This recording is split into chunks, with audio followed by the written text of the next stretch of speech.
The paper cup was burning a hole through the cardboard sleeve, searing the tips of Elena Rivera's fingers, but she did not dare drop it. This was not just a cup of coffee. This was a triple shot, oat milk, sugar-free vanilla latte at exactly 180 degrees Fahrenheit, and it belonged to a man who allegedly fired an assistant last week for breathing too loudly during a conference call. Ellie checked the screen of her cracked smartphone.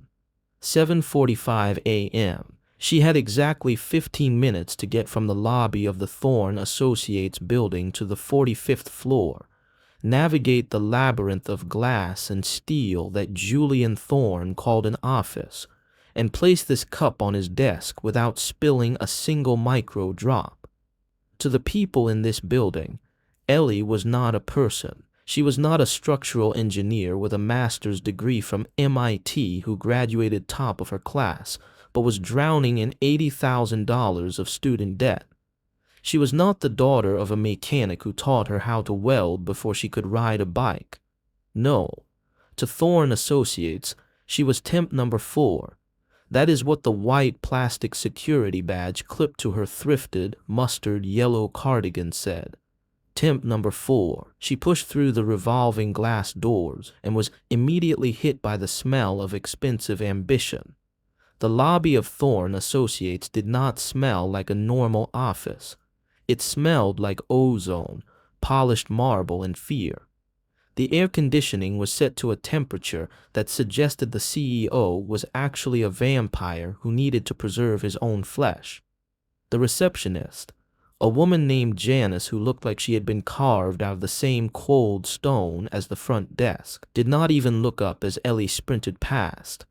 Ellie jammed her finger against the elevator button. The doors slid open with a whisper, revealing a mirrored interior that forced her to look at her own reflection.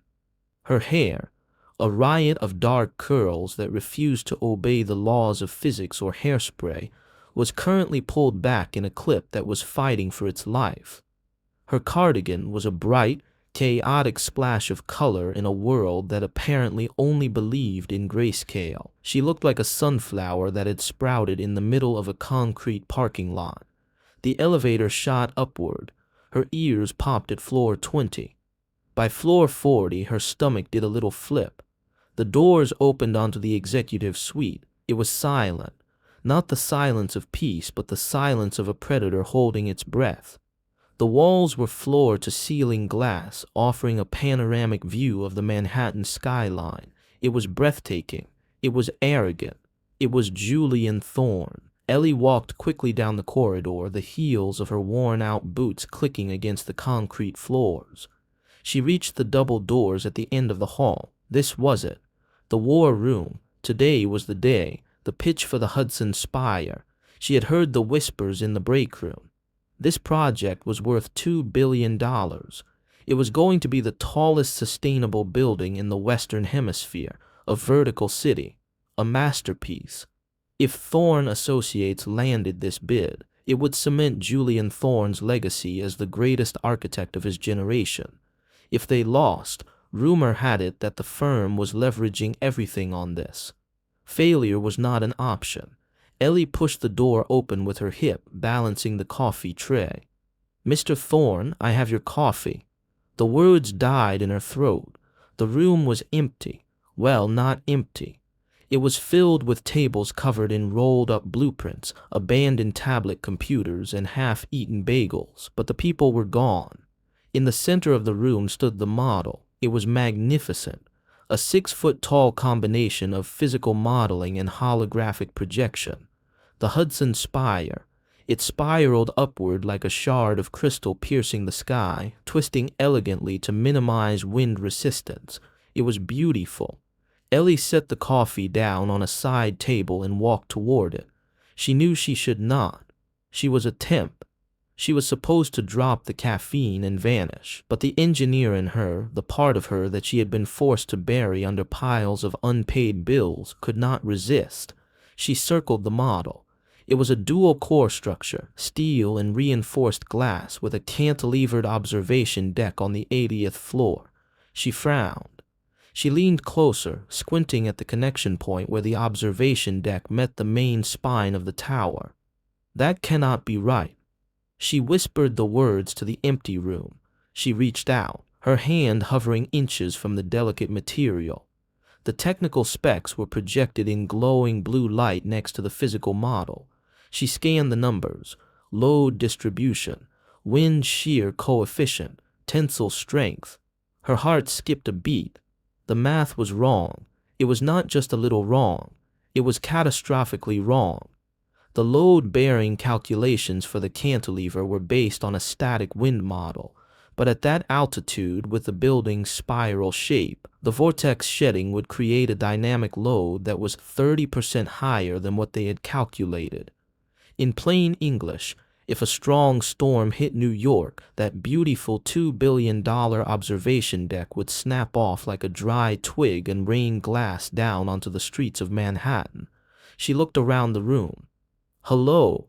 Is anyone here?" Mr. Silas. Silence answered her. Silas Vane was Julian Thorne's partner. He was the one supposed to be presenting this pitch in less than 1 hour. 58 minutes to be precise. Where was everyone? Ellie pulled out her phone and quickly did the math again using the calculator app. She typed in the mass, the wind speed, the torque. 0.45. Multiply by the gravity coefficient, minus the dampening. The result blinked back at her. Failure, total structural failure. Panic, cold and sharp, spiked in her chest. They were about to present this to the city council. They were about to promise that this building was safe. If they built it like this, people would die. She ran to the main computer terminal sitting on the desk. Maybe she could update the simulation. Maybe she could leave a digital note. She tapped the screen. Access denied. Biometric scan required. Of course. It was locked down tighter than the Federal Reserve. She looked back at the model. The presentation was in less than an hour. The physical model was the centerpiece. They were going to wheel this thing into the hearing room and show it off. She bit her lip. She should walk away. She should leave the coffee and go back to her desk and answer phones and pretend she did not know that the Hudson Spire was a death trap. That was what a good temp did. A good temp was invisible. But she thought about the article she had read about Julian Thorne. He was an arrogant jerk, yes, but he was brilliant. He wanted to build housing for the future. He wanted to change the skyline. He did not deserve to fail because of a math error, and she could not let people get hurt. Okay, Rivera, do not think, just do. She looked around the room for supplies. She needed to show them the flaw visually. She could not change the code, so she had to change the model. She opened a drawer, nothing but expensive fountain pens. She opened another, staplers. Third drawer, bingo. A roll of silver industrial duct tape and a thick black permanent marker. She grabbed them. She ran back to the model. Her hands were shaking. If she touched this, she was fired. There was no question. She was defacing a masterpiece. You are already broke, Ellie. What is a little more unemployment? She tore off a strip of duct tape. The sound was like a scream in the quiet office. Carefully, meticulously, she applied it to the base of the cantilever support on the physical model. It looked hideous. A jagged strip of silver tape on a pristine white architectural model. Then she took the marker. She wrote directly on the tape in big, bold letters, "Tensile failure, add cross bracing here." She drew an arrow pointing to the weak spot. Then she tore off another piece of tape and stuck it to the glass base of the display.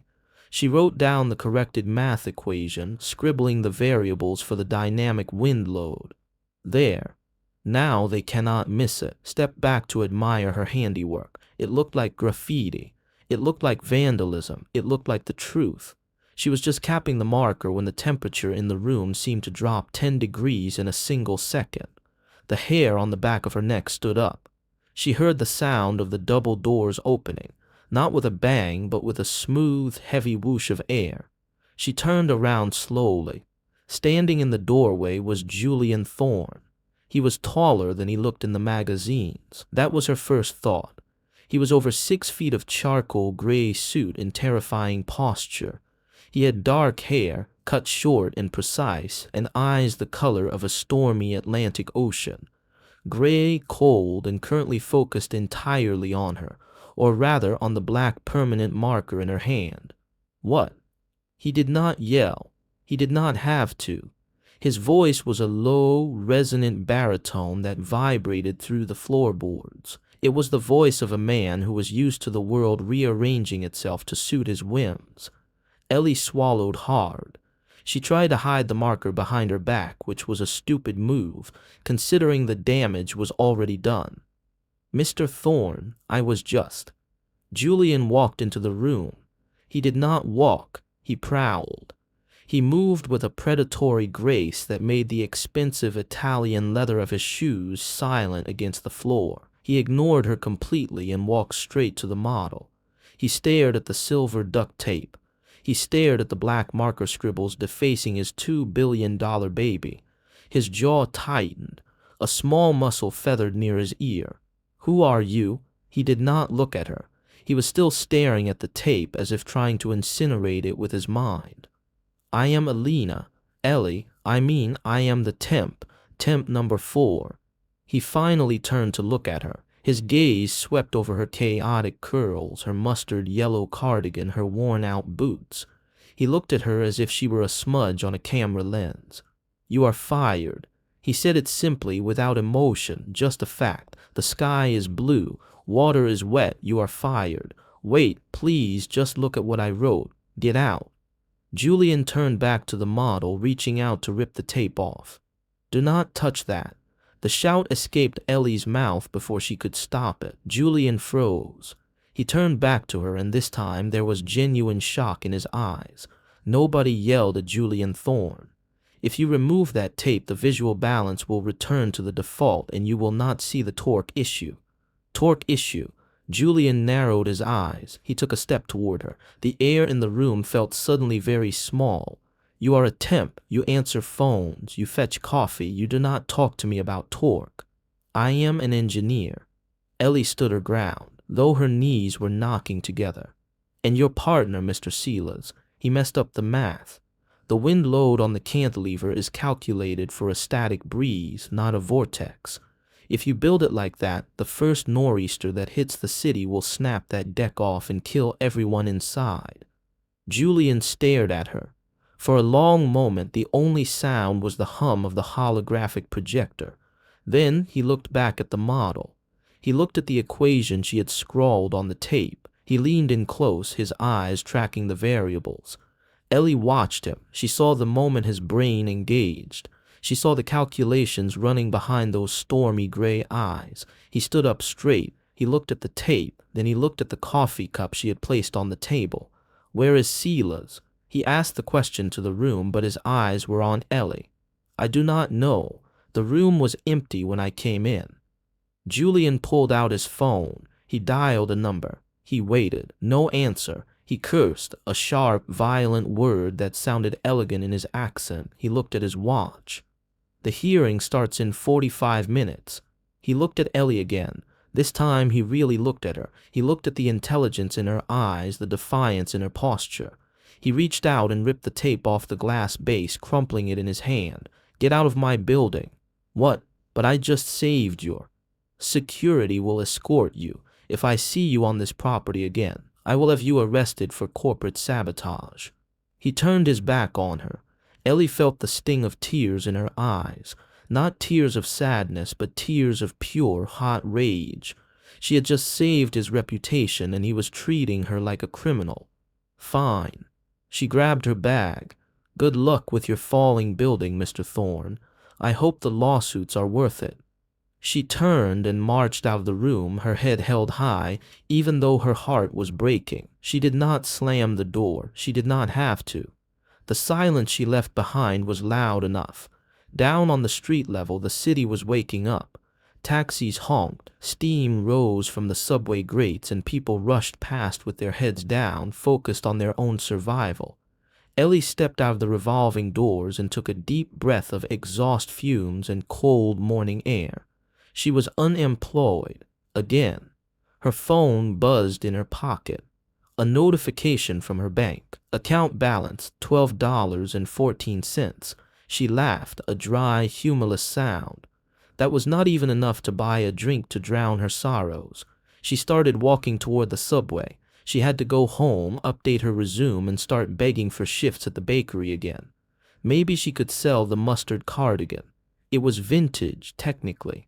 She was 2 blocks away when a black town car screeched to a halt next to her. The window rolled down. It was not Julian Thorne. It was Janice, the stone-faced receptionist. She looked flustered. Her headset was crooked. "You temp, get in." Ellie blinked. "Excuse me. Mr. Thorne sent the car. He said get in, now." "Why? So he can fire me again in a different location." Janice did not smile. "Sela's vein is missing.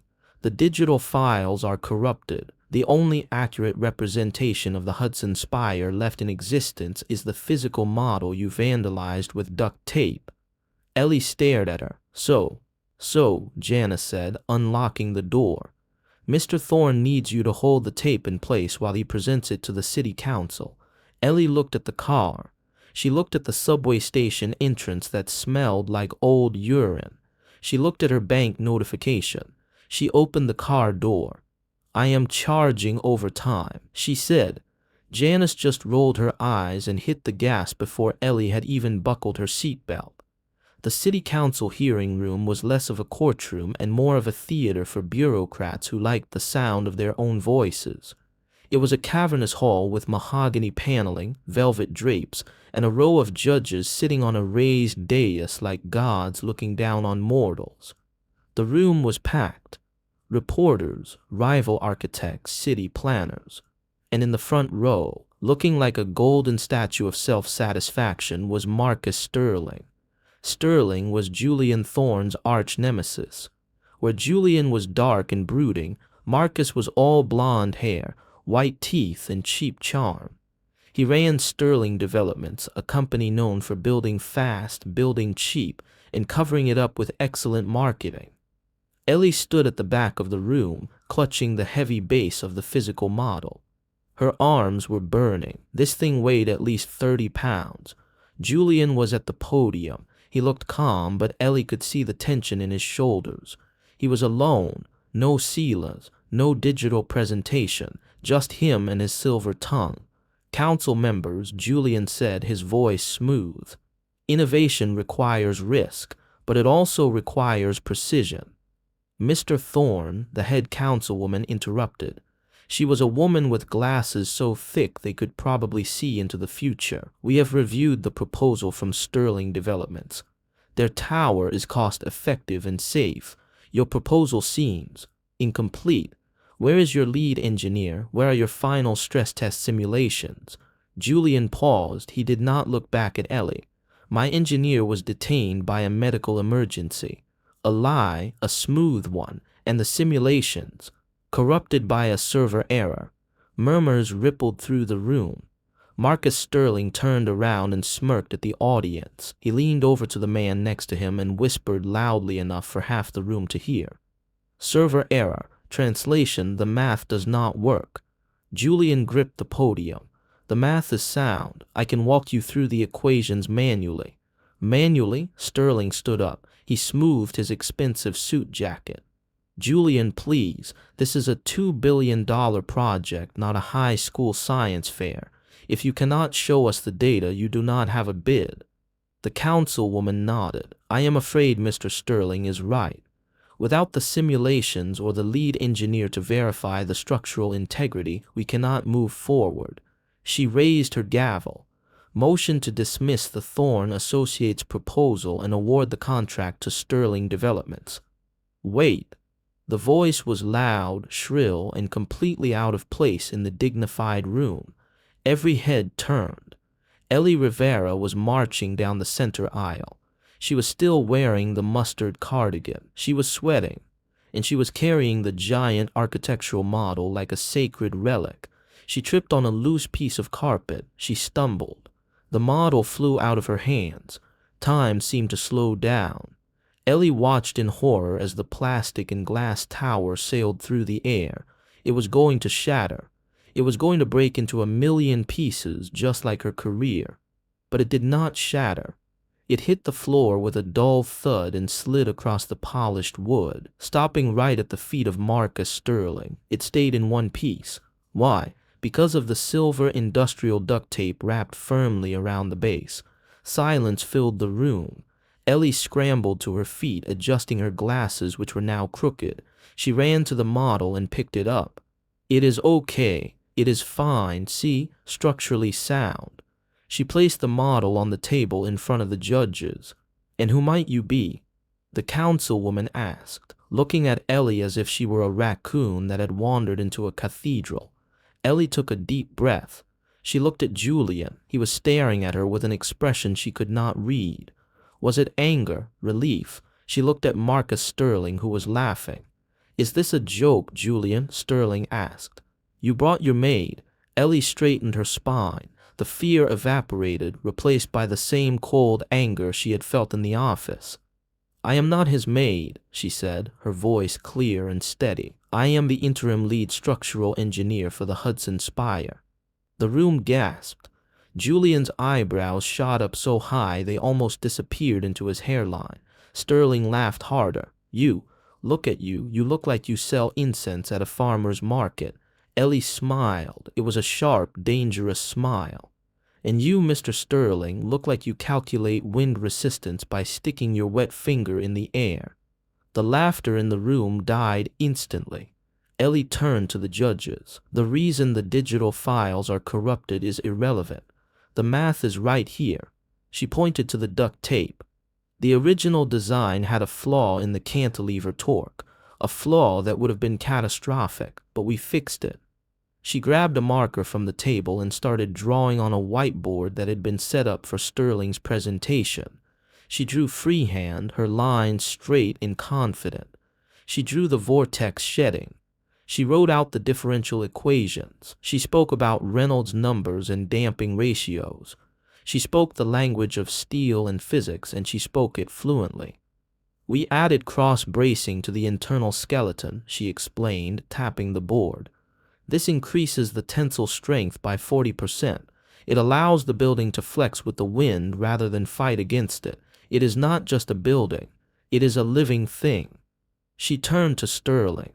Your proposal uses a rigid iron frame. It is cheaper, yes, but in the category 3 hurricane, iron snaps, steel dances. She looked at the judges.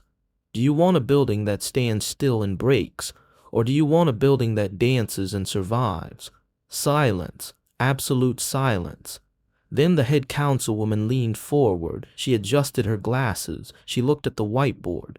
She looked at the duct-taped model. She looked at Ellie. Granting a 48-hour extension, she said, banging the gavel, to verify these new calculations. Mr. Thorne, bring us the final specs by Friday morning. Sterling's face turned a violent shade of red.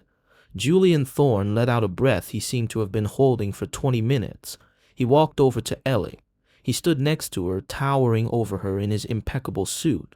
He looked down at her messy hair, at her cardigan, at the fierce intelligence in her eyes. Interim lead engineer, he murmured, low enough that only she could hear. Ellie shrugged. You fired the temp. I had to improvise. Julian looked at the duct tape on the model, then he looked back at her. The corner of his mouth twitched. Do not get used to the title, Rivera. You are on probation. I charge double for probation. Julian stared at her for a second longer. Then he did something unexpected. He smirked. Let us get out of here before Sterling tries to bite you. The heavy oak doors of the hearing room swung shut behind them, cutting off the murmur of the crowd like a guillotine. The silence in the hallway was sudden and jarring, broken only by the rapid, angry click of Julian Thorne's expensive Italian loafers against the marble floor. Ellie had to jog every third step just to keep up with his long, predatory stride.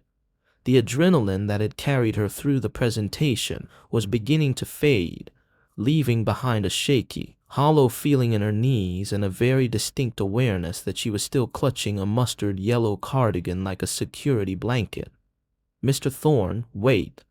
Ellie called out, her breath hitching slightly. Julian did not wait. He did not even slow down. He turned a sharp corner, bypassing the main elevators that were currently being swarmed by reporters, and headed toward a nondescript service door marked Authorized Personnel Only. He swiped a black key card. The lock beeped a cheerful green, completely at odds with the storm clouds gathering on his face. He held the door open for exactly 1 second. Get in. It was not an invitation. It was a command. Ellie hesitated. Her instincts, honed by growing up in a neighborhood where you did not follow angry men into stairwells, screamed at her to run. But her bank account, currently sitting at $12.14, whispered that she really needed this job. She stepped through the door. The stairwell was concrete, cold, and smelled faintly of bleach and old dust. The lighting was fluorescent and unforgiving. Julian let the door slam shut. The sound echoed like a gunshot bouncing off the gray walls.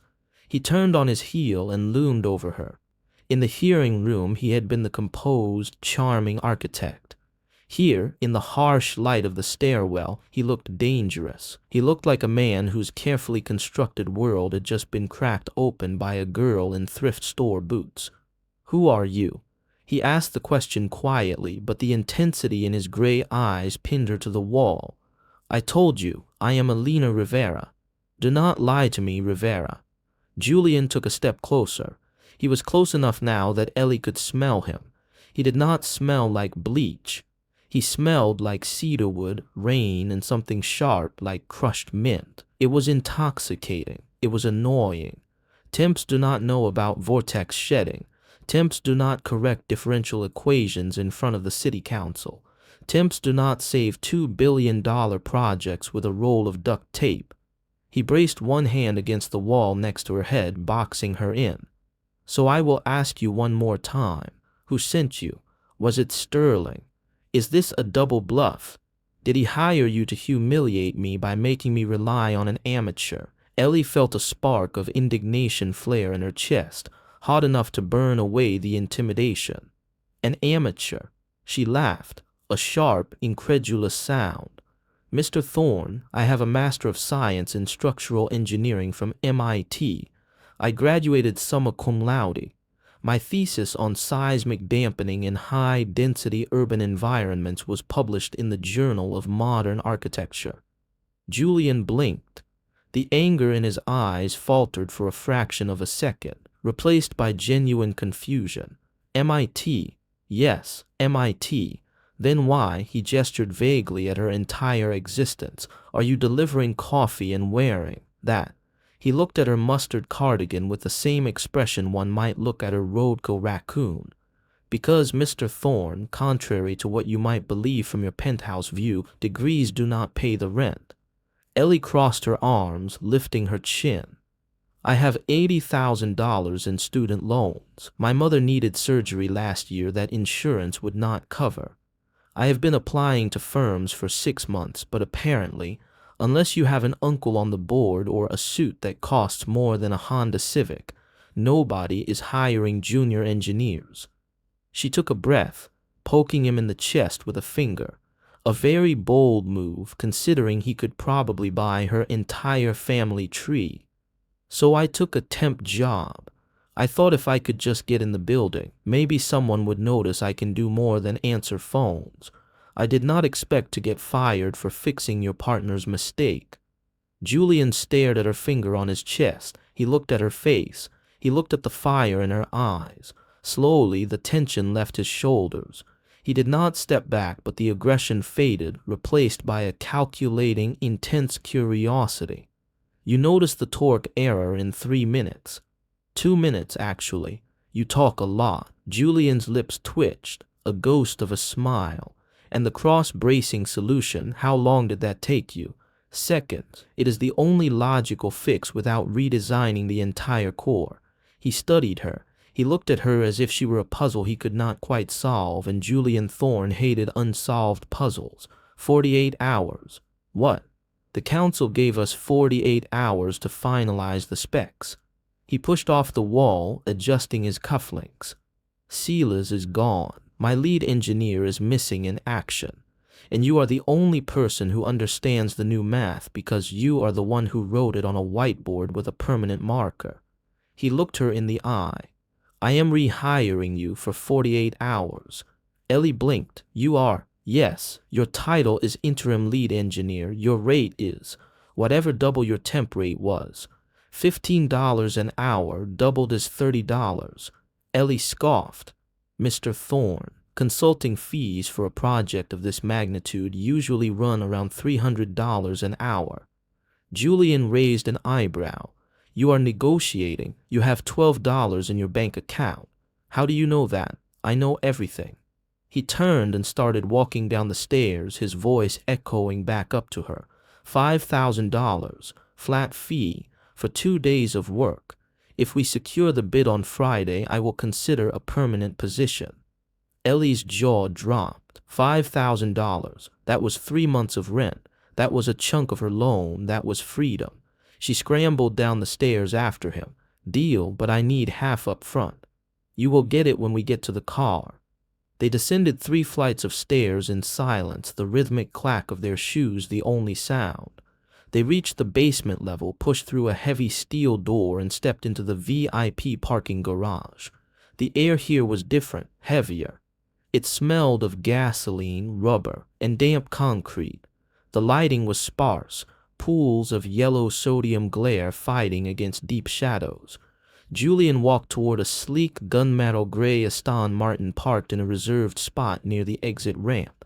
It was a beautiful machine, low to the ground and looking fast even when it was standing still. Of course you drive an Aston Martin, Ellie muttered. Do you also have a tuxedo and a license to kill? Julian unlocked the car with a chirp of the remote. It has a V12 engine and excellent safety ratings. Get in. Ellie walked around to the passenger side. She reached for the handle. That was when she heard it.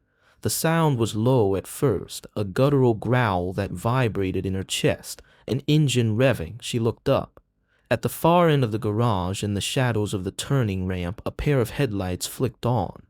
They were blindingly bright, high beams that cut through the gloom like lasers. The engine roared, a high-pitched, screaming noise that echoed off the concrete pillars. It was a black sedan, windows tinted dark, no license plate, and it was accelerating straight toward them. Mr. Thorne. Ellie screamed, but the warning was unnecessary. Julian was already moving. He did not freeze. He did not panic. He moved with the terrifying speed of a man who had survived worse things than a parking garage ambush. He lunged across the hood of the Aston Martin. Get down. He grabbed Ellie by the waist. His grip was like iron, bruising her ribs. He did not pull her behind the car. He tackled her. He threw his body weight against hers, slamming them both onto the cold, gritty concrete floor just as the black sedan shrieked past. The wind from the passing car whipped Ellie's hair across her face. The side mirror of the sedan missed Julian's head by inches, sparking against the side of the Aston Martin with a sickening screech of metal on metal. The sedan did not stop. It fishtailed, tires squealing, and sped up the exit ramp, vanishing into the daylight. Silence returned to the garage, heavier than before. Ellie was lying on the ground. Her hip throbbed where it had hit the concrete. Her lungs were burning. And on top of her, shielding her body with his own, was Julian Thorne. He was heavy, solid muscle and expensive wool. His heart was hammering against her chest, a frantic, rapid rhythm that matched her own. His face was buried in the curve of her neck, and she could feel his hot, jagged breath against her skin. For a moment, neither of them moved. They were just a tangle of limbs in shock on a dirty garage floor. Then Julian lifted his head. He looked down at her. His gray eyes were blown wide, the pupils dilated. His hair was messed up, a single dark lock falling over his forehead. Are you hurt? His voice was rough, breathless. Ellie stared up at him. She was acutely aware of his leg between hers, of the weight of his chest pressing her down. I think I am okay. Julian exhaled, a shaky sound. He pushed himself up, but he did not move away. He He stayed hovering over her, his hands braced on the concrete on either side of her head. He was scanning the garage, looking for threats. That was not an accident, he said, his voice dropping to a deadly whisper. They were aiming for you. Me.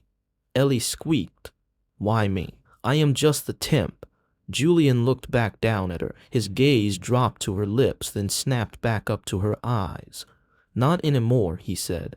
Now you are the liability. He stood up and pulled her to her feet in one smooth motion. He did not let go of her hand.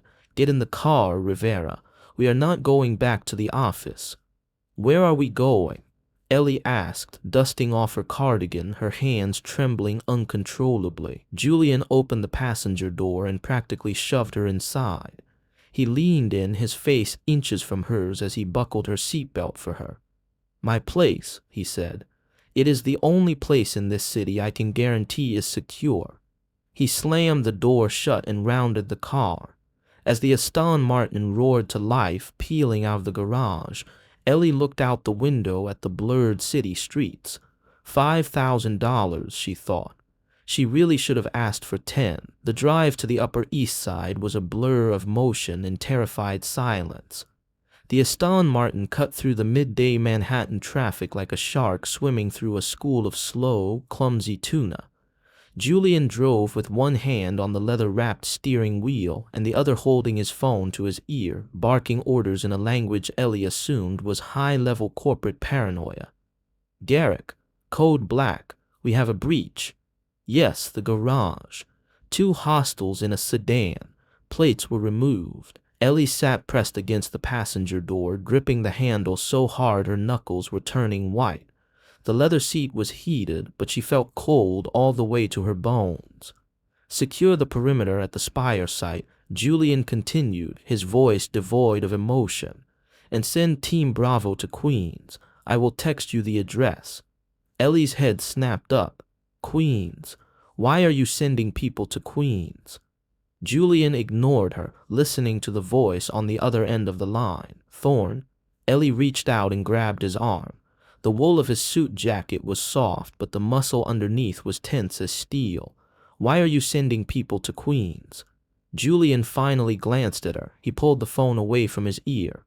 Your address is listed on your employment file. 4210 34th Avenue, apartment 4B, correct. How do you know that? I was a temp. Nobody reads the temp files. I told you, Rivera. I read everything. He went back to the phone.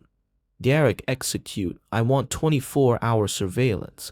Nobody goes in or out of that building without a biometric scan. He hung up and tossed the phone onto the dashboard. You cannot just send mercenaries to my apartment. Ellie shouted, her voice rising an octave. My mother is there. She has a heart condition. If a bunch of men in black suits show up kicking down the door, she will have a coronary event, and then I will have to kill you. And I do not have bail money. Julian merged onto Park Avenue without using his blinker, a move that screamed billionaire privilege. They are not mercenaries. They are private security contractors, former Navy SEALs, and they are not going to kick down the door. They are going to buy pastries. Ellie blinked. Excuse me. Your mother runs a bakery out of the ground floor, does she not? Rivera's Panaderia. It is my aunt's bakery, but yes. How do you? Team Bravo has standing orders to integrate. They will buy coffee. They will eat cannoli. They will look like very hungry, very large customers who just happen to be standing guard in front of the window. Your mother will be safe. Safer than she has ever been. Ellie opened her mouth to argue, but the words died on her tongue. She thought about the black sedan in the garage. She thought about the screech of tires and the intent to kill. If those people knew who she was, if they knew where she lived, she slumped back into the seat. Okay, she whispered. Okay, thank you. Julian did not say you are welcome. He just shifted gears, the engine purring as they approached a building that looked less like a home and more like a monument to ego. The Thorne Tower was not the tallest building in New York, but it was certainly the sharpest. It was a needle of black glass rising 70 stories above the park. Julian drove the car onto a private ramp that bypassed the main valet and led to a subterranean garage that was cleaner than most hospitals. The gate closed behind them with a heavy, reassuring thud. "Welcome home," Julian said dryly, killing the engine. "You live here?" Ellie asked, looking around the empty, pristine garage. "It looks like a villain's lair." "It is efficient. Come." He led her to a private elevator. There were no buttons inside, just a sleek black panel. Julian pressed his palm against it. A green light scanned his hand, and the elevator began to rise smoothly. "Do you ever use keys?"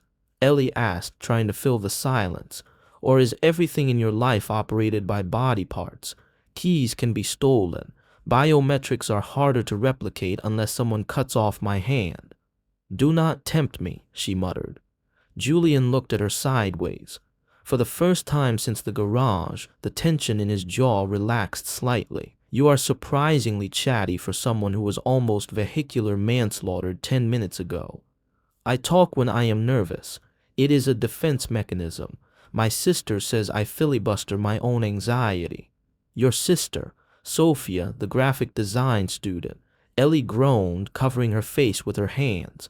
"Is there anyone in my family you have not stalked in the last 20 minutes? I am thorough. It keeps me alive." The elevator chimed softly. The doors opened directly into the penthouse. Ellie stepped out and immediately stopped breathing. If Julian's office was impressive, his home was devastating. It was a glass box in the sky. The walls were gone, replaced by floor-to-ceiling windows that offered a 360-degree view of Central Park, the Hudson River, and the sprawling concrete grid of Manhattan. The floors were polished white marble. The furniture was low, modern, and black. There was a fireplace that ran the length of one wall, filled with white stones and gas flames. It was stunning. It was also completely, utterly lifeless. There were no photos on the walls, no books on the tables, no throw pillows, no stray jackets, no mail. It looked like a showroom for a life that nobody was actually living. "Do not take off your shoes," Julian said, walking past her and tossing his keys onto a glass console table. "The floor heating is set to 68 degrees. It can be chilly."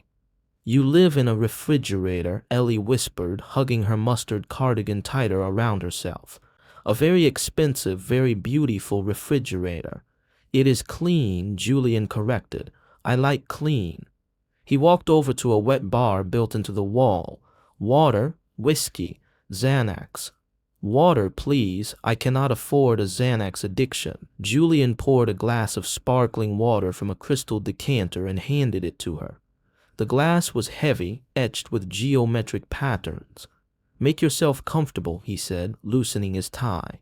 "I need to shower. I smell like exhaust fumes and fear." "You smell like cedarwood," Ellie blurted out before her brain could stop her mouth. Julian froze. He turned to look at her, his hand paused on the knot of his tie. Ellie's face went hot. "I mean, expensive. You smell expensive, like money and soap." Julian stared at her for a long moment. His eyes were dark, unreadable. "The guest room is down the hall, second door on the left.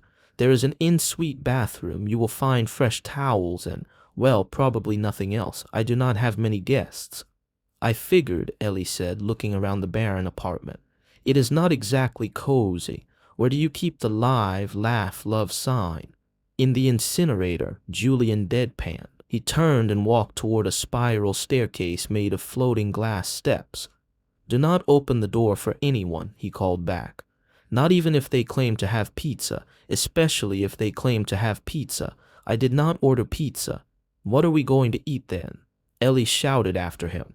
"I am starving." "Figure it out," came the reply from the second floor. "You are the interim lead engineer. Solving problems is what I am paying you $5,000 for." Ellie stood alone in the middle of the massive, silent living room. She took a sip of the sparkling water. It tasted like minerals and pretension. She walked over to the window and looked down. The cars below looked like ants. The people were invisible. Her phone buzzed in her pocket. She pulled it out. It was a text from her sister, Sophia. Sophia, Ellie, OMG, who are your friends? Ellie typed back quickly. Ellie, what friends? Sophia, there are two guys outside the shop. Like, huge guys, in suits. One of them looks like The Rock, but angrier. They just bought 3 dozen cannoli and are standing by the door eating them. Mom is flirting with them. She gave them free espresso. Ellie let out a breath she didn't know she was holding. Ellie, they are security from my new job.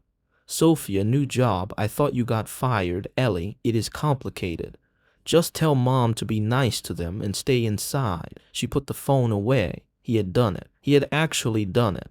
Julian Thorne, the Ice King of Manhattan, had sent a security detail to protect a bakery in Queens because his temp was in danger. She looked up at the glass ceiling of the penthouse. Maybe, she thought, just maybe, he was not entirely a robot, but he was still an arrogant jerk with an empty fridge. She was sure of it, and she was going to prove it. She set the water glass down on a coaster that cost more than her shoes and marched toward the kitchen. The kitchen in Julian Thorne's penthouse was larger than Ellie's entire apartment. It featured a 12-foot island made of waterfall black granite, a stove that looked like it belonged on a spaceship, and not one but 2 Sub-Zero refrigerators hidden behind sleek cabinetry. Ellie approached the first fridge with determination. Okay, Mr. Billionaire, she muttered. Let us see what fuels the genius. She pulled the heavy door open. A cold, white light illuminated the interior. It was empty. Well, not entirely empty. On the top shelf, sitting in perfect alignment like soldiers, were 6 bottles of Voss water. On the middle shelf, a single jar of organic olives. On the bottom shelf, a carton of almond milk that had expired 3 days ago. Pathetic, Ellie whispered. Absolutely tragic. She opened the freezer. Vodka, 3 bottles of Grey Goose, and an ice pack. Okay, so he is an alcoholic with a sprained ankle. Good to know. She closed the freezer and opened the pantry. Here she found a glimmer of hope. In the back corner, behind a dusty juicer that had clearly never been used, was a box of artisanal spaghetti. Next to it, a can of San Marzano tomatoes and a bottle of olive oil that looked like it had been a gift from the Pope. Jackpot. Ellie grabbed the supplies. She found a pot hanging from a rack that looked more like a modern art installation than cookware. She filled it with water from the tap, which probably dispensed filtered glacier water, and set it on the stove. While the water boiled, she took off her mustard cardigan. It was too hot in here with the cooking and the 68-degree floor heating. Underneath, she was wearing a simple white tank top that had seen better days. She rolled up her sleeves and started looking for a knife to chop. Well, nothing. There were no onions, no garlic. Fine, she said. Minimalist pasta, we can do this. She was stirring the sauce, which was literally just heated tomatoes and oil with a pinch of salt she found in a crystal shaker, when she heard footsteps. She turned around. Julian was standing at the entrance to the kitchen. He had showered. His hair was damp, darker now and combed back, but starting to curl slightly at the ends. He had ditched the suit. He was wearing a pair of gray sweatpants that hung low on his hips and a black t-shirt that clung to his chest in a way that should be illegal. Ellie's grip on the wooden spoon tightened. This was not the CEO. This was just a man, a very, very fit man. What is that smell? Julian asked, sniffing the air. Is something burning? It is called food, Mr. Thorne. It is what human beings consume to survive. You might have read about it in a manual somewhere. Julian walked into the kitchen. He leaned against the granite island, crossing his arms over his chest. His biceps flexed. Ellie tried very hard to look at the pasta. I have a private chef who delivers meals, he said defensively. He is off on Tuesdays. It is Tuesday. Ellie stirred the sauce vigorously. Well, today you get Chef Rivera. The menu is panic attack pasta. It is basically carbs and sadness. Julian watched her. He didn't mock her. He just watched her move around his kitchen with a strange intensity. Why do you do that? He asked quietly. Do what? cook, make jokes, you deflect everything with humor. You were nearly killed an hour ago and you are making jokes about cards. Ellie turned down the heat on the stove. She leaned back against the counter, facing him. Because if I do not laugh, I will scream, she said honestly. And if I start screaming, I might not stop. My life is a mess. Julian, I have debt collectors calling me 3 times a day. My career is hanging by a thread made of duct tape, and now I have people trying to run me over with sedans. She gestured with the spoon. So yes, I make jokes, because the alternative is curling up in a ball on your expensive heated floor and crying, and I do not think tears are good for marble. Julian was silent for a moment. He looked down at the floor, then back at her. The marble is sealed, he said softly. It can handle tears. The air in the kitchen shifted. It became heavier, charged with something that wasn't just adrenaline anymore. Ellie swallowed hard. Pasta is ready, she said, her voice a little breathless. They ate at the island, sitting on bar stools that were too high and too hard. Ellie dished out 2 bowls of the simple spaghetti. Julian took a bite. He chewed slowly, analyzing the flavor like it was a blueprint. It is edible, he conceded. High praise from the man who eats olives for dinner. It is good, he corrected himself. Surprisingly good, considering you had no garlic. I improvised, like with the duct tape. Julian smirked. He took another bite. So, he said, pointing his fork at her, the cross-bracing, show me the math. Now, while we are eating, we have 46 hours left. The city council needs proof. Show me why you think the vortex shedding is dynamic. Ellie sighed. She hopped off the stool and ran to her bag, which she had dumped by the door. She grabbed a notebook and a pen. She came back and cleared a space on the granite counter next to the pasta bowls. Okay, she said, flipping open the notebook. Look at the Reynolds number here. At this height, the wind does not just push, it twists. She started drawing diagrams. Julian leaned in. His shoulder brushed against hers. He smelled of soap and clean skin. He took the pen from her hand. His fingers were warm. But if we add the bracing here, he drew a line, his hand confident and steady, we increase the weight of the core.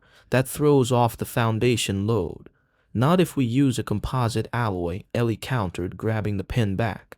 We swap the steel for a titanium blend on the upper floors. It is lighter. It is also 3 times the cost. Sterling will underbid us by millions. Sterling's building will fall down, Ellie said, drawing a violent X through his foundation calculation. Dead people do not pay rent, Julian. Safety is the ultimate cost saver. Julian looked at the diagram. He looked at the X she had drawn. He looked at her. They were close, very close. Ellie could see the flecks of silver in his gray eyes. She could see the faint shadow of stubble on his jaw. You are brilliant, he whispered. It was not a compliment. It was a realization. Ellie's breath hitched. I studied your early work, she stammered, trying to regain her footing. The Helix Tower in Dubai, you used a similar dampening system. I did, Julian said, his eyes dropping to her lips. I was 25. I was reckless. You were bold, Ellie whispered. What happened to that guy? He learned that the world does not reward bold, Julian said, his voice rough. It rewards safe. It rewards profitable. He leaned closer. But you, he murmured, you are not safe, are you, Rivera? I am a walking disaster, she whispered. Julian's hand moved. He reached out and tucked a loose curl of hair behind her ear. His fingers grazed her cheek, sending a jolt of electricity straight down her spine.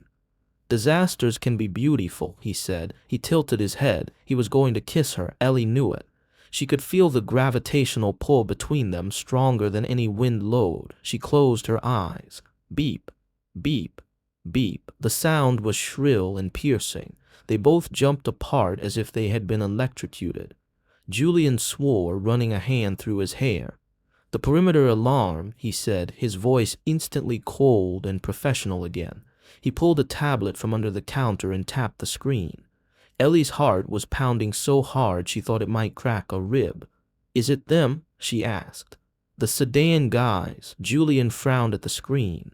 No, he said. It is a courier drone. delivering a package to the terrace. A package at 10 p.m. I did not order anything. Julian grabbed a small, sleek handgun from a hidden drawer under the counter. Ellie's eyes widened. Do you have weapons hidden in every room? Only the important ones. Stay here. Not a chance, Ellie said, grabbing a heavy frying pan from the stove. I am the interim lead. I go where the project goes. Julian looked at the frying pan. He looked at her. Fine, he said, but stay behind me and do not hit me with the cookware. They walked toward the terrace doors. The glass slid open silently. Outside, the wind was howling. The city lights twinkled below, indifferent to their drama. On the sleek outdoor table sat a small black box. It was wrapped in a red ribbon. Julian approached it slowly, gun raised. He scanned it for wires. It is clean, he said. He holstered the gun and reached for the card attached to the ribbon. Ellie leaned over his shoulder, gripping her frying pan. Julian opened the card. He went still. What does it say? Ellie whispered. Julian handed her the card. It was a thick, cream-colored stock. The handwriting was elegant, jagged, and familiar. It read, My dear Julian, I heard you found a new pet. How charming, but be careful. If you play with strays, you might catch fleas or a bullet. See you at the gala. M.S. Marcus Sterling, Ellie breathed. He knows I am here. He knows everything, Julian said, his voice dark. He is taunting us. Ellie looked at the black box. What is in the box? Julian reached out and lifted the lid. Inside, nestled in black velvet, was a single silver object. It was a lug nut, a heavy industrial lug nut. Ellie gasped. That is, a sheared bolt, Julian finished, from a crane assembly. He looked at Ellie, his eyes hard as flint. He is not just threatening us, Ellie. He is telling us how he sabotaged the site. This is a warning. He closed the box with a snap. He thinks he can scare us, Julian said. He thinks we will back down. He turned to Ellie. He took the frying pan from her hand and set it on the table. He took her hands in his. He is wrong. What do we do? Ellie asked, shivering in the cold wind. We finish the work, Julian said. We stay up all night. We run the simulations. We fix the math. And on Friday, we walk into that council meeting and we bury him. He squeezed her hands. Are you with me, Rivera? Ellie looked at the man who had cooked nothing but water for years, standing on top of the world, ready to fight a war for a building. She smiled, a small, fierce thing. I charge overtime after midnight, she said. Julian smiled back, a real smile this time. You are going to be expensive, worth every penny. Come on, he said, pulling her back inside toward the warmth of the penthouse. Let us go build a skyscraper. The digital clock on the sleek, black oven read 3:14 a.m. The penthouse was quiet, save for the hum of the servers Julian had running in the living room, and the sound of Ellie Rivera pacing back and forth on the heated marble floor. She had abandoned the mustard cardigan hours ago. Now, she was barefoot, her hair tied up in a messy bun with a rubber band she found in a drawer, holding a tablet that contained the last 6 months of Sela's Vane's work logs. It does not make sense, she muttered, tapping the screen with aggressive force. Sela's is a perfectionist. I have seen him yell at an intern for using the wrong font size on a memo. Why would he ignore a 30% load error on the main cantilever? Julian was sitting on the floor by the coffee table, surrounded by blueprints. He had discarded his tie and unbuttoned the top 2 buttons of his shirt. He looked like a GQ model who had been through a natural disaster. He did not ignore it, Julian said, his voice rough with exhaustion. He hid it. He held up a schematic. Look at the timestamp on this file revision. March 15th, 2 a.m.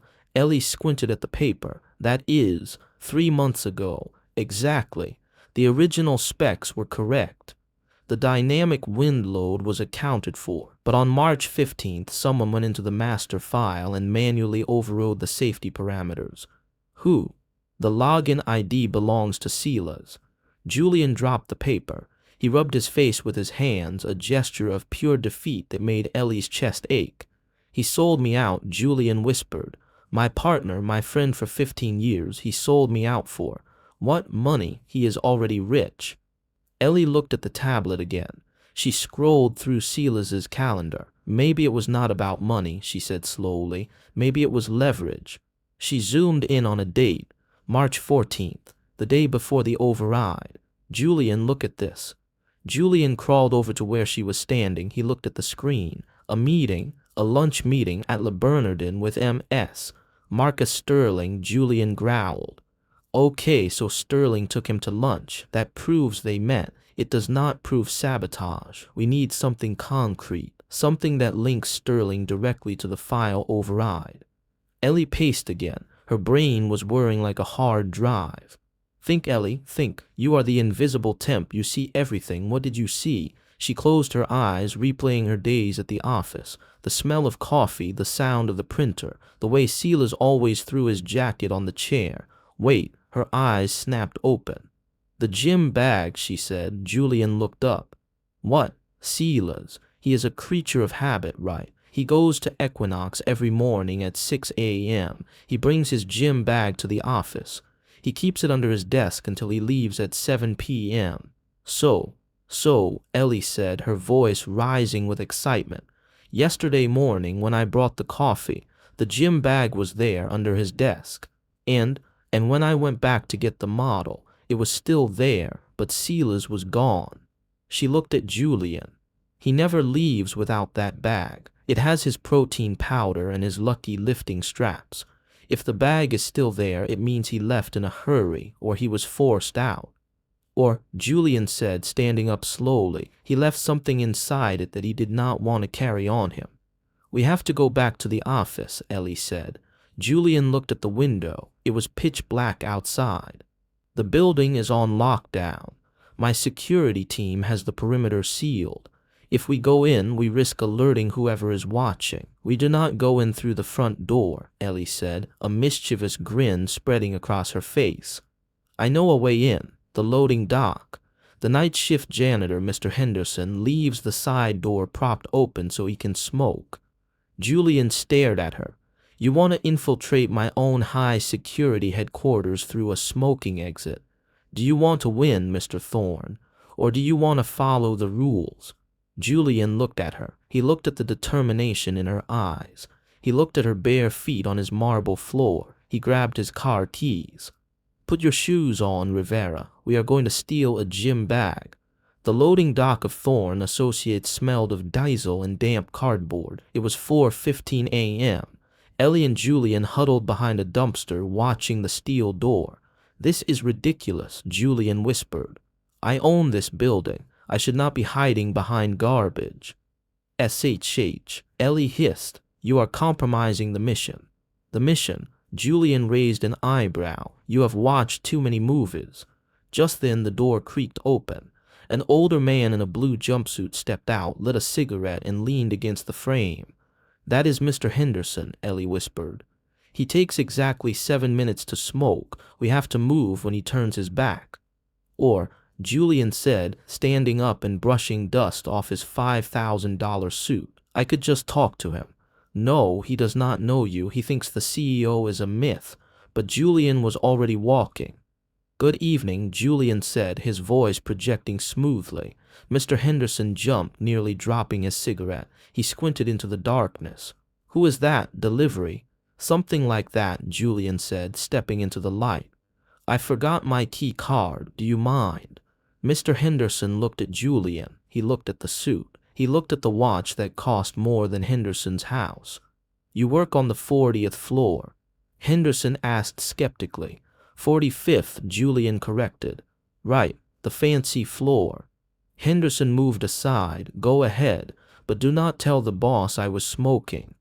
Your secret is safe with me, Julian said, slipping $100 bill into Henderson's pocket. He held the door open for Ellie, who scurried inside, shaking her head. You just bribed your way into your own building, she whispered as they hurried toward the freight elevator. Capitalism, Rivera, it is a powerful tool. The office was ghostly quiet. Shadows stretched long across the bullpen. They moved quickly toward the executive suite. Julian used his fingerprint to unlock the main doors. They slipped inside. Okay, Ellie whispered. Silas's desk is over there. She pointed to a sleek glass desk in the corner. They ran to it. Ellie dropped to her knees. There, tucked deep in the corner against the wall, was a black leather duffel bag. Got it, she said, dragging it out. Open it, Julian commanded. Ellie unzipped the bag. The smell hit them immediately. Oh God, Ellie gagged, covering her nose. That is ripe. Sweaty gym socks, Julian noted, looking disgusted. The scent of betrayal. Ellie dug through the bag, a towel, a water bottle, a can of deodorant, a pair of running shoes. She picked up the left shoe. It felt heavy, heavier than a running shoe should feel. She looked inside. Nothing. She turned it over. The sole looked slightly uneven. Julian, look at this. She handed him the shoe. He inspected the heel. He pressed his thumb against the logo. Click. A small compartment in the heel popped open. Inside, wrapped in plastic, was a silver USB drive. Spy shoes, Ellie whispered. He actually has spy shoes. Silas always did love gadgets, Leon murmured. He pulled the drive out carefully. Let us see what you died for, Silas. He walked to his desk and plugged the drive into his secure terminal. The screen flickered to life. A password prompt appeared. Damn, Julian said. It is encrypted. Try password, Ellie suggested. Julian gave her a look. Try his dog's name, Ellie said. Buster.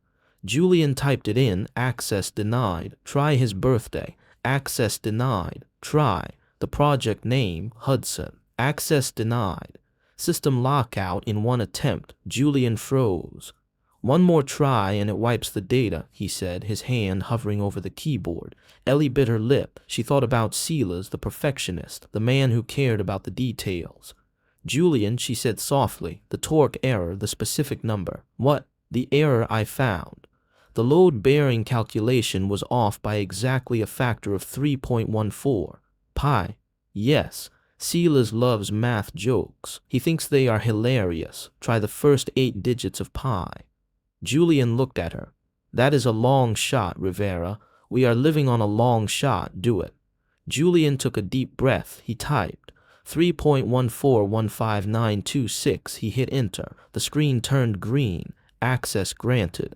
Files began to populate the screen. Dozens of them. Julian clicked on a folder labeled Insurance.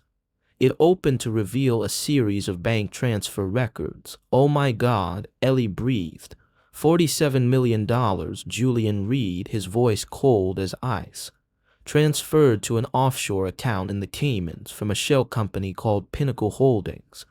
And look who signed the transfer order, Ellie said, pointing to the bottom of the document. The digital signature was clear, Marcus Sterling. He bought him, Julian said. He paid Silas $47 million to tank my project. He clicked another file. A video. It was a recording from a security camera. Not in the office, but somewhere else. A hospital room. Silas was lying in a bed, looking pale and bruised. He was speaking to the camera, his voice weak.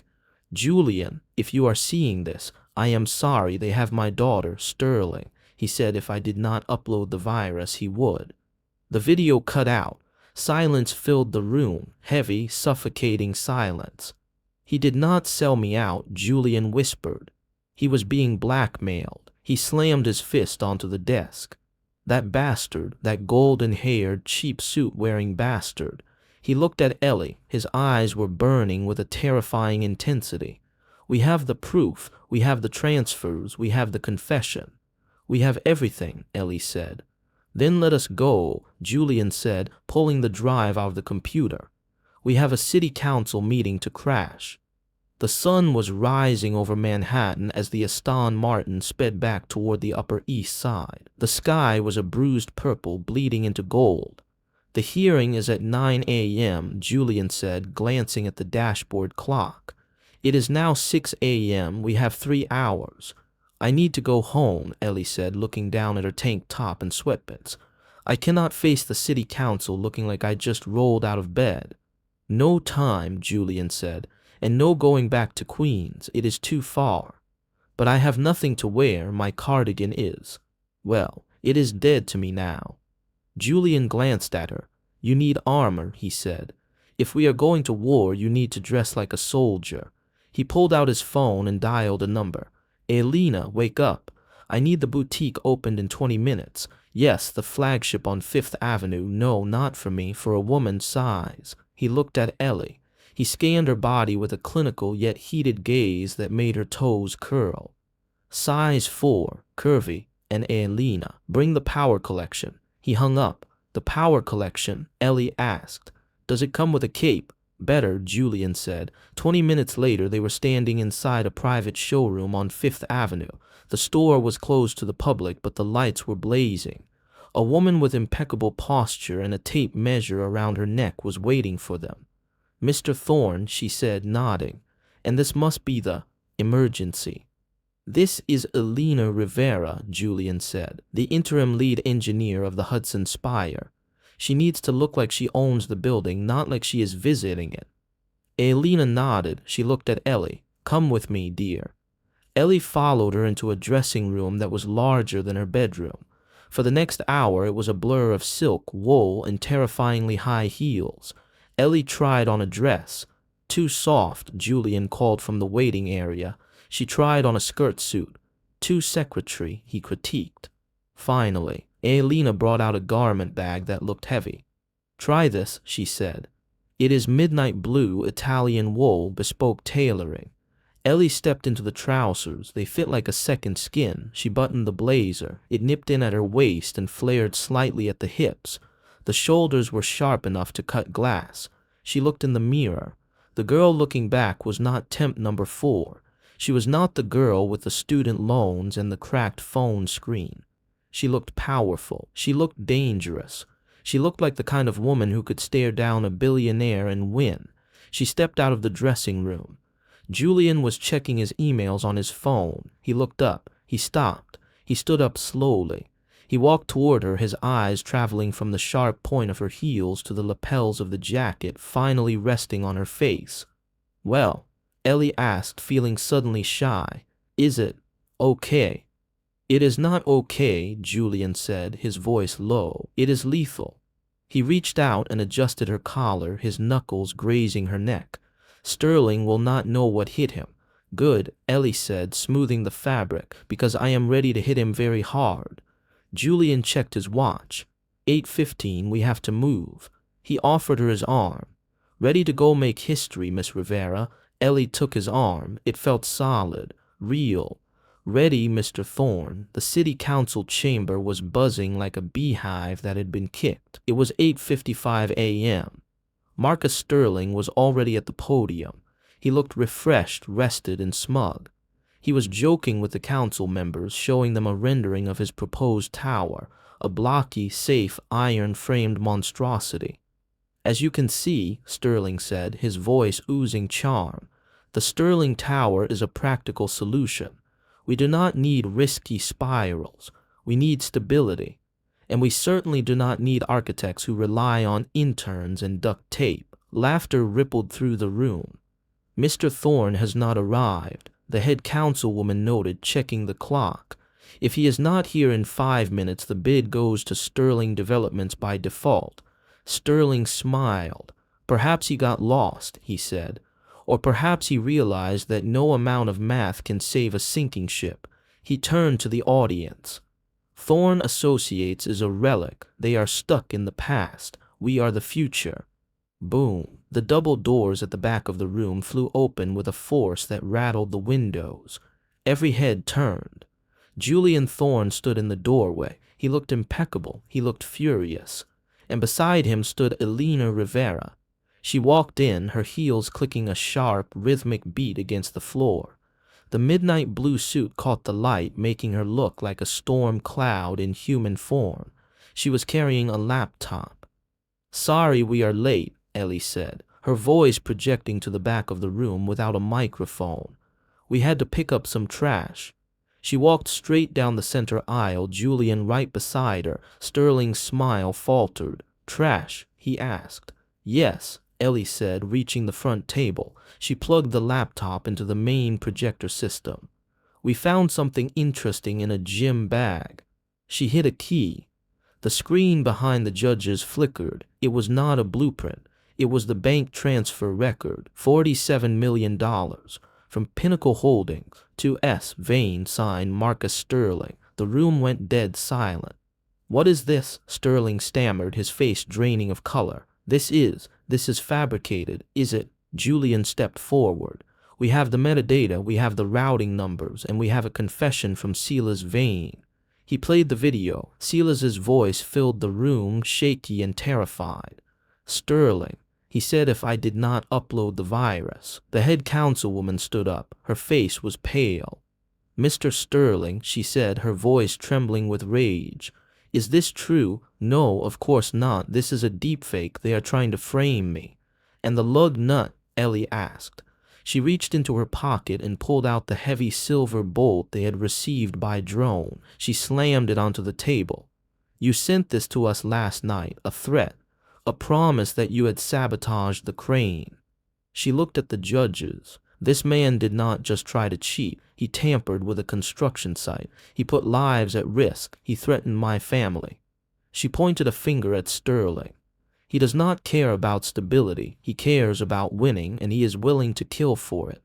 Sterling lunged. It happened fast. He realized he was cornered. He realized his life was over. He snapped. "You little witch." He scrambled over the table, reaching for Ellie. The room screamed, but Julian was faster. He did not need security. He stepped in front of Ellie, caught Sterling by the lapels of his expensive suit, and shoved him backward with a force that sent the man crashing into the podium. "Do not," Julian snarled, his voice low and terrifying, "touch her." Security guards swarmed the room. Police officers, who Julian had called on the way over, burst through the side doors.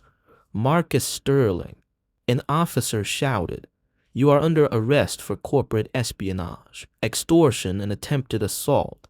As they dragged Sterling away, kicking and screaming about his lawyers, the room was in chaos. But in the center of the storm, Julian and Ellie stood side by side. The head councilwoman banged her gavel. It took a full minute for the noise to die down. "Mr. Thorne," she said, looking shaken, "Miss Rivera, in light of this evidence and the arrest of the opposing bidder." She looked at the screen where the bank transfer was still displayed. "However," she continued, adjusting her glasses, "we still have the issue of the Hudson Spire's structural integrity. Even if Sterling is a criminal, we cannot approve a building that might fall down." Julian looked at Ellie. "Show them," he said. Ellie nodded. She closed the evidence file and opened the simulation program. "We ran the numbers again," she said to the room. "With the new cross bracing and the titanium alloy composite on the upper floors." She hit Run Simulation. On the giant screen, the digital Hudson Spire appeared. A storm was simulated, red arrows representing wind hitting the tower at 100 miles per hour. The tower did not sway dangerously. It did not snap. It moved. It flexed. It spiraled with the wind, dancing like a blade of grass in a gale. The stress indicators remained green. Structural integrity 100%. "It holds," the councilwoman whispered. "It dances," Ellie corrected. She looked at Julian. He was watching her, not the screen.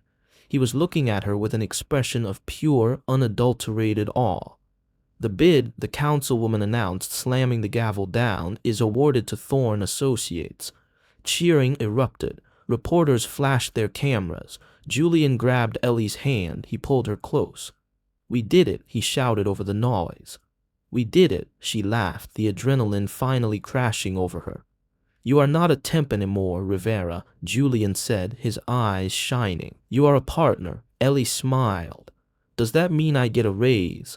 Name your price." "Dinner," she said.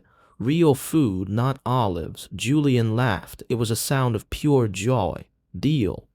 They stood there hand in hand as the flashbulbs popped around them, the architect and the engineer, the Ice King and the Sunflower. They had built a skyscraper, but Ellie had a feeling they were just starting to build something much more important. The hallway outside the city council chamber was a war zone of flash photography and shouting reporters. It was 9:15 a.m. As soon as Julian and Ellie stepped through the double doors, the mob descended. Mr. Thorne, is it true that Marcus Sterling sabotaged the crane? Mr. Thorne, what is the timeline for the Hudson Spire completion? Mr. Thorne, look here, smile. Julian was instantly swallowed by the sea of microphones and cameras. He was in his element. He straightened his tie, his face shifting effortlessly into his CEO persona, calm, authoritative, untouchable. Ellie was pushed to the side. She stumbled back against the marble wall, clutching her laptop to her chest. She watched him. He was answering questions with smooth precision. He looked like a king holding court. He looked like the billionaire he was. And suddenly, standing there in her borrowed suit and borrowed confidence, Ellie felt the adrenaline crash. The magic of the last 48 hours evaporated. The late-night pasta, the duct tape, the heist in the loading dock, the almost kiss in the kitchen, it all felt like a fever dream. He was Julian Thorne. He lived in a glass box in the sky and owned a fleet of Aston Martins. She was Elena Rivera. She had $12 in her bank account and lived above a bakery in Queens. A reporter jostled her hard. "Excuse me, miss. Can you move? You are blocking the shot of Mr. Thorne." Ellie blinked. "Right," she whispered. "Sorry." She looked at Julian one last time. He was laughing at something a journalist said. He looked radiant. He looked complete. He had his bid. He had his reputation back. He did not need the interim lead engineer anymore. He did not need the temp. Ellie felt a lump form in her throat, hot and painful. She reached into her pocket. She pulled out the white plastic badge. Temp number 4. She looked at it. Then she placed it gently on a nearby window ledge.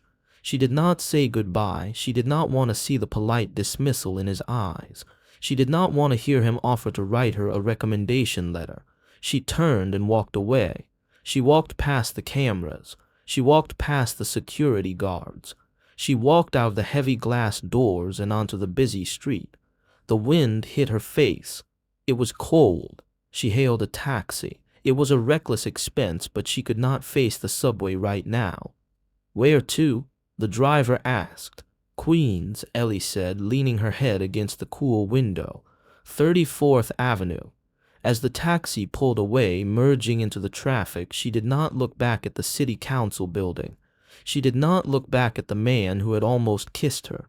She just closed her eyes and let the tears finally fall. 3 months later, the air in the break room of Miller & Sons Architecture smelled of burnt popcorn and despair. It was 12:30 p.m. Ellie sat at a wobbly round table, staring at a Tupperware container filled with leftover lasagna. She was wearing a sensible gray cardigan. Her hair was pulled back in a sensible bun. She was a junior draftsman now. It was a steady job. It paid the rent. It offered dental insurance. It was the most boring thing she had ever done in her life. "Hey, Rivera," a coworker named Dave shouted, pointing his fork at the small television mounted in the corner. "Isn't that the guy, the one you temped for?" Ellie froze. She looked up. On the screen, the image was crisp and bright. A helicopter shot swept over the Manhattan skyline, focusing on a gleaming, spiraling tower that pierced the clouds. The Hudson Spire. It was finished. The camera cut to a podium set up at the base of the building. Red ribbons fluttered in the wind. A crowd of thousands cheered, and there he was, Julian Thorne. He looked older, Ellie thought, tired. His cheekbones were sharper. He was wearing a black suit that fit him perfectly, but he wasn't smiling. "Mr. Thorne," the news anchor gushed, holding a microphone to his face. "This is a historic day. The Hudson Spire is officially open. It is being called a marvel of modern engineering. How does it feel?" Ellie watched, her heart hammering against her ribs. Julian looked at the camera. His gray eyes were intense, searching. "It feels incomplete," he said. The anchor blinked. "Incomplete, but it is finished. It is magnificent." "The building is finished," Julian said, his voice low and raspy, "but the foundation is missing."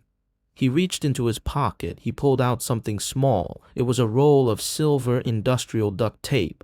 Ellie gasped. She dropped her fork. It clattered onto the table. What is he doing with duct tape? Dave asked with a mouthful of sandwich. Shut up, Dave, Ellie whispered. On the screen, Julian held the tape up to the camera. 3 months ago, Julian said, looking directly into the lens. A woman walked into a hearing room and saved my life with this tape. She saved my company. She saved this city from a disaster. He paused, and then she walked out the back door and vanished. The crowd at the opening went silent. The news anchor looked confused. I have spent the last 90 days looking for her, Julian continued. I went to her apartment, but her mother said she moved. I went to the bakery, but the aunt threatened me with a rolling pin. Ellie let out a wet, choked laugh. Good old Aunt Maria. So, Julian said, stepping closer to the camera, I am going to do this the hard way. He took a deep breath. Elena Rivera, if you are watching this, get your ass down here. The censor beeped the curse word, but the intent was clear. You are not a junior draftsman or a temp or whatever safe, boring job you took to hide from me. You are the lead engineer of this building, and I cannot cut this ribbon without you.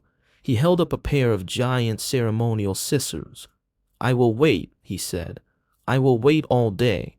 I will wait all night. I will wait until this building rusts. He lowered the microphone and crossed his arms. He stood there, live on national television, refusing to move. Ellie stared at the screen. Dave stared at Ellie. Rivera, Dave said, do you know him? Ellie stood up. She grabbed her bag. She grabbed her coat. I have to go, she said, but the lunch break is only 30 minutes. I quit. Ellie shouted over her shoulder. She ran out of the break room. She ran out of the office. She ran onto the street and started sprinting toward the subway. She did not have a midnight blue power suit. She did not have a Aston Martin, but she had a pair of running shoes and a heart that was finally beating again. The crowd at the base of the Hudson Spire had grown restless, but Julian Thorne had not moved an inch. It was 1:15 p.m. He stood like a statue, ignoring his PR manager who was having a meltdown in the corner. He ignored the mayor who was checking his watch. He just watched the street. And then he saw her. She was running. She was wearing a gray cardigan that was somehow worse than the mustard one. Her hair was falling out of its bun. She was red-faced and panting. She pushed through the police barricade. Let her through, Julian shouted, his voice cracking like a whip. The security guards parted like the Red Sea. Ellie ran up the steps to the podium. She stopped in front of him, bent over, hands on her knees, gasping for air. You, she wheezed. You are dramatic. Julian looked at her. The exhaustion vanished from his face, replaced by a relief so profound it looked painful. I am an architect, he said softly. We like grand gestures. You hijacked the news, she accused, straightening up. You ghosted me, he countered. I thought you wanted the billionaire life. I thought you wanted clean surfaces and empty fridges. I hate the empty fridge, Julian said, taking a step toward her. I hate the quiet. I hate that my apartment smells like cedarwood and not like burnt garlic and chaos. He reached out and took her hand. His grip was warm and solid. Come with me. Where the ceremony is, forget the ceremony. He pulled her past the podium, past the confused mayor, and into the lobby of the tower. He led her to the private elevator, the express lift to the observation deck. They shot upward, 80 floors in 60 seconds. The doors opened. Ellie stepped out onto the cantilevered deck. The one she had saved. It was spectacular, a glass platform floating in the clouds. The wind whipped around the outside, but inside it was silent and safe. Look, Julian said, pointing to a bronze plaque mounted on the central pillar. Ellie walked over to it. The Hudson Spire dedicated to the spirit of innovation. Lead architect, Julian Thorne. Lead structural engineer, Elena Rivera. Ellie stared at the names. They were etched in metal, permanent, equal. You put my name on the building, she whispered. I put your name on the deed, too, Julian said. Ellie spun around. What? Julian pulled a folded document from his jacket pocket. This is a partnership agreement, 50-50, Thorne and Rivera. You run the engineering, I run the design, we split the profits, we split the headaches. He handed it to her. and he said, reaching into his other pocket. He pulled out a small velvet box. This is a different kind of proposal. Ellie's hands flew to her mouth. Julian got down on one knee. On the glass floor, 80 stories above the city, he knelt before the girl in the gray cardigan. He opened the box. It was not a diamond. It was a ring made of twisted, braided titanium, the same alloy she had suggested for the cross bracing. In the center, a small, perfect sapphire sat like a drop of blue ink. It is titanium, Julian said, looking up at her with eyes that were no longer stormy but clear and bright. High tensile strength, flexible, unbreakable. He took a shaky breath, just like us. Ellie, he said, I can build walls. I can build towers that touch the sky, but I cannot build a home, not without you. He held the ring up. Will you be my partner in business, in life, in everything? Ellie looked at the ring. She looked at the partnership contract. She looked at the man who had waited 3 months and hijacked a news broadcast just to find her. She dropped to her knees in front of him. She grabbed his face in her hands. You are so annoying, she whispered, tears streaming down her face. And arrogant, and you have terrible taste in groceries.